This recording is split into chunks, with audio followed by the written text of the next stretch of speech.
single arm dumbbell curl. Ito yung isa sa mga bicep workout na ginagawa ko kahapon. Yung isa dyan straight bar, tsaka yan dumbbell curl lang parehas. Ganun ako kasi pag mag arms, kaya huwag kayong magulo kung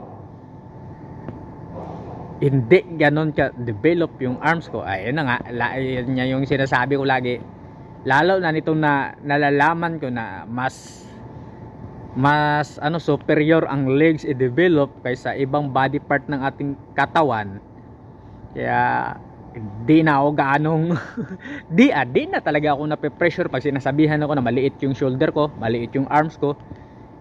Mayroon naman ako magandang legs, magyabang na ako. Kasi di ba, ayon sa mga eksperto, 60 or 50% ng ating muscle ay nasa legs.